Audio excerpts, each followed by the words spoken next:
tonight I will do a vlog. Magbablog tayo. Pero ang content natin ngayon is, since tapos na yung school year, late na to. Kasi, ano na ba ngayon? May. Pero, I want to show, no? I want to show my study table. Year end namin is no April pa lang. Pero ngayon ko lang i-vlog how my study table looks like. Oh, grabe. English yun. Papakita ko ano yung itsura ng study table ko. Ano ba yung expectation kapag study table? May mga libro, may mga pens, ganon. Pero, for me, magugulat kayo. And ngayon na is let's start to study table reveal na tayo. Hindi ko pa siya ginalaw as in. Kung ano yung arrangement niya, ganun pa rin. Hindi ko pa binago kasi di pa ako nag-arrange ng table ko since nung meron pang pasok. So, let's start. Let's go! So, this is my table. Sobrang gulo. Yan. Maayos-ayos pa naman, pero magulo na yan para sa akin kasi hindi siya maayos. Tignan nyo doon, dito, doon. Sobrang dumi rin yan. Sobrang daming alikabok. Ayan. Let's start here na part. Okay, tignan natin kung ano ay yung mga andito kasi di ko, matagal ko nung last na tinignan to kasi itong part na to, itong area na to, mga stationery ko to. Matagal na nung last na nag-stationery ako. So, let's start this one. First, nire-read natin. Ayan siya. Sobrang gulo. Okay, dito na side, nandito yung mga daming Cheveres. Daming mga, ang tawag dito, stickers na binili ni mama dun sa KKB sa MOA. Uy, cool! Over naman sa social. Yes, pinabili ko yan.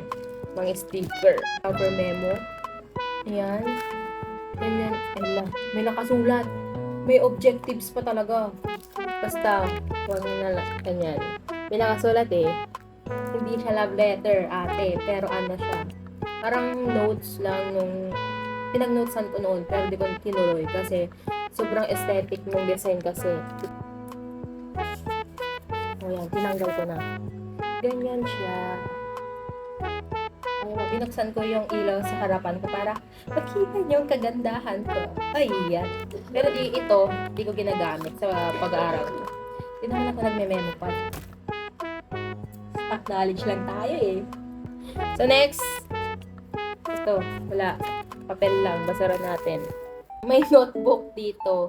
From Mr. DIY. Hindi po ito sponsor ng Mr. DIY. Binili ko to. Ay, at ake.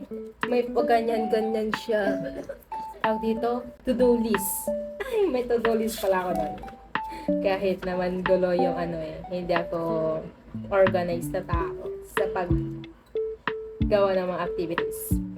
Marami pa siyang pwedeng sulatan. Kaya pwede pa to. Keep to keep. Wow, keep. Pero ulit, ang daming sticker.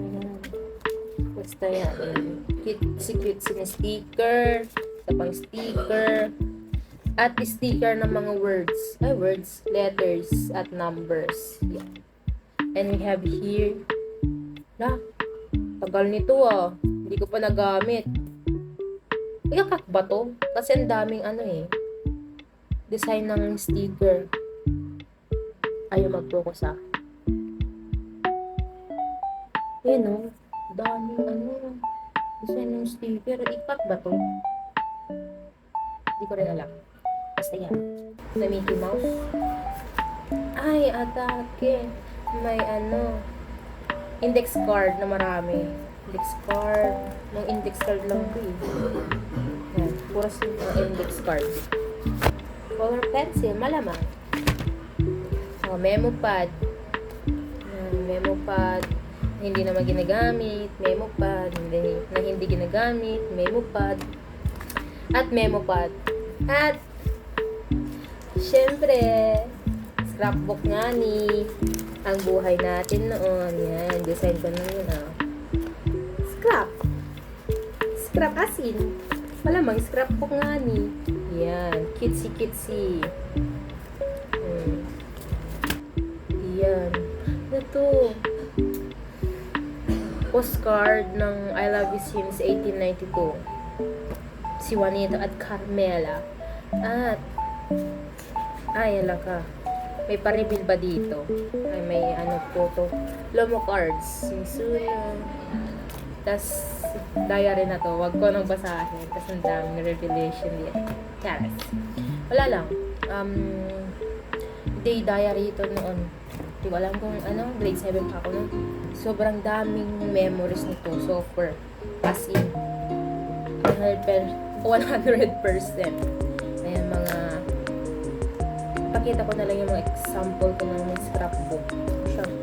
Yan, scrapbook. Pero I will continue to punuhin to kasi ang dami pang di ko pa nalagyan. Hanggang dito pa lang. So, yes. Medyo inayos ko na lang. At ipon ko na natin agad doon. Tas, next is ito. Itong basket na. Uy! Sobrang dami Over sa dami. Yan, may mic tayo dito pero hindi natin magagamit kasi yung ito na putol. Ang galing. Hindi pa nagagamit na masyado. Pinutol agad ate Red. Bibila ako ng bag pag may pera ako. Okay, yon. Ito yung nandito sa basket na to. First item. Next is my tawag dito ba? Journal book. Hindi ko rin alam. Kasi hindi naman ako nag-journal. Scrapbook lang. Tapos ng Cora Share Mini Pocket Fun. Ito siya. Wait lang. Kinip ko lang yung box kasi. Yan siya. Malakas to. Kasi, ayan siya yan yung kapag wala. Tapos pag meron pala akong ganito. Orange pa to. Lemon. Summer lemon na lang. Then, calculator. Pero di ko naman ginagamit. Then, notebook. Memo pad. Power bank. Camera. Okay na guys. Naayos ko na. Balik na natin. Ayan. Balik natin. Diba? Pantay. Tapos yan. Mga libro na yan. Reveal ko yung mga libro ba yan? Reveal ko ba? Pakita ko lahat ng mga libro dito. Okay. Yes, sabi ninyo Yes. Yes. Ay, na. Ito. So, okay. Yung iba dito, nabasa ko naman. Pero, for display lang. Kasi naman ako ng libro. Yan. Meron tayo dito. Dictionary na synonyms, antonym, and homonym. Yes. Yan siya. And we have here book. Nabigay ng friend ko. Something to smile about. Yan. And book na Self-Talk for Success. O, diba? May ganyan rin ako. Tapos, book na Zombie University. Story to parang Wattpad. And dictionary, English, Tagalog dictionary. And ito, regalo sa akin nung grade 11 ako, nung Christmas party ata. He's into her book 10. Diba?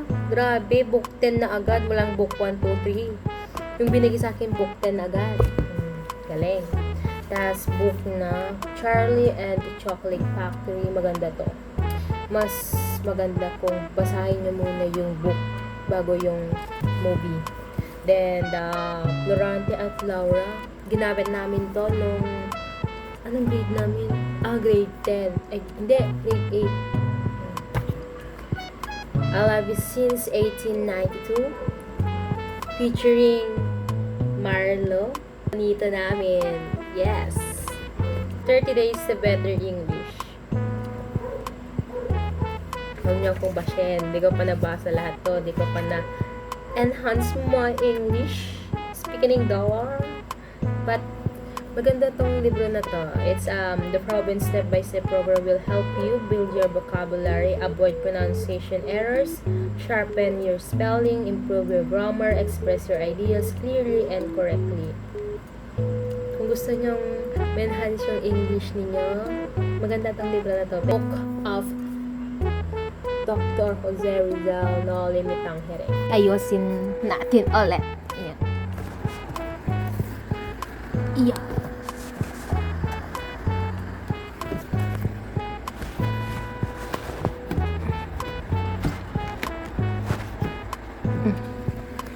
Sa next, reveal ko sa inyo ano yung dalawang tiny tan doon. Sino yung nabunot ko noon? Okay, kunin natin. Tingin nyo, comment down below bago ko buksan. Sino yung nabunot ko? Tcharan! Si Jimin at si Jungkook. Yan siya, cutie. Tapos, nagagalaw pa yung polo. Oh, diba? Atake. Sing. Grabe. Yan o.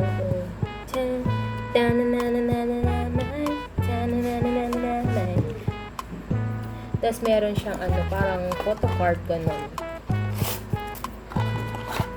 Ayan. Jiminy. Siyempre, balik naman natin. Kaya kung alikabukan eh. Balik natin. Atin nun ang nandoon. Baba natin yung mga andon. Okay. Ayan si Totoro at si Kuromi. At ibaba natin i-touch. Kasi siya. Okay, first na yung mga sticker ata to. Yes, sticker siya. Washi tape. Yan. Hindi ko nagamit to. Diba bago rin? Mga sticker rin. Meron akong ganito. Paper cutter. Yun yung ages cutter ko. Tapos sticker and washi tape.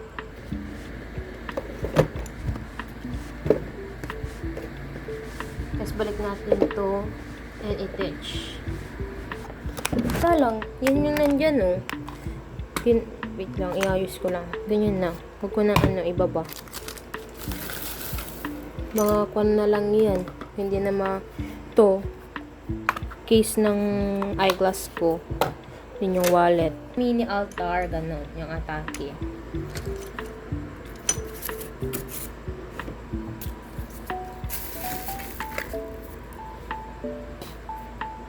Dito, nandiyan, mga school supplies na mga yan. Pati na rin sa baba. Rin akong harmonica. Yan natin. Okay, yes. Ay mga color acrylic. May highlighter kapag nagre-review. Pero, ganito kasi, kapag nagre-review ako, nagpiprint ako. So, share ko lang. Kapag nagre-review kasi ako, so may reviewer kami. Gumagawa ko ng reviewer. Then, ipiprint ko siya. Kapag na-print ko na, syempre, sa akin, kapag reviewer, dapat meron yung highlighter. Hindi lang yung highlighter na isang kulay ha. Yung 4 na kulay, ito yung neon, pink at green at orange. Dapat meron yan sa reviewer ko. Kasi para sa akin, mas naging effective yung reviewer kung may nakikita kong naha-highlightan na. Sanay yung utak kong nakikita yung mga words na naha-highlightan. Kahit hindi ko siya i-memorize na asim, pero kapag binasa mo na at parang nagets mo na, na-understand mo na yung isang topic, pumapasok na agad sa akin yung information. Kahit pag binasa ko na, na-highlightan, no? Pag nabasa ko na, parang nadap na agad nung utak ko yung nandoon na na-highlightan. Ganun ako kapag nagre-review. Pero minsan, hindi ako nagre-review. Ano yung ginagawa ko kapag may test kami, ganun na segment, no? So, sabi nila, magte-test kami kinabukasan, ganun. Hindi talaga ako nagre-review. Pero yung one thing na advice ko kapag sa college ka, para sa akin lang sa experience ko, nagdi-discuss yung teacher or may nagre-report sa harap, makinig ka. You understand what they are saying in front, and the information or knowledge that you adopt in the class is you will keep in your mind. Hindi ibig sabihin kapag papasok ka lang, nandun ka lang for attendance. Syempre, present of mind. Dapat i-understand mo yung sinasabi nila. Mas better sa akin yung present yung mind mo kapag nagdi-discuss ng topics. Kasi, doon mo talaga maiintindihan yung mga information. Kesa yung mag-self-study. ko sinasabi na huwag kayo mag-review. Mag-review pa rin kayo para pumasa tayong lahat. Ganon. For my opinion lang yun. Back to that vlog. Ayan siya. Gusto natin ang mahiwagang. Wow. Ayun. Basura lahat. Basura lahat nandito. Hindi basura to. Ang tawag dito, mga scrap for scrapbooking. Hindi naman, hindi basura to ate. Kasi para sa akin, yung parang kahit akala mo basura, for me, it's like an aesthetic type of design ganun. Katulad nito, galing sa candy siya, candy wrapper, pero ang cute ng design. Mga yung pang scrapbooking. Yan lang, wala na. Tapos yun, mga acrylic na lang yung doon. Ayan. Nandyan yung mga pens ko. Magulo yung mga pens eh. Andun rin yung ayan, pens. Mga pens. Ayun lang guys. Ayun lang for today na vlog. Tapos na rin natin nag-raid yung study table ko. Next, na nagustuhan ninyo ang ating video for today, for tonight, and good night, and bye-bye. Bye-bye.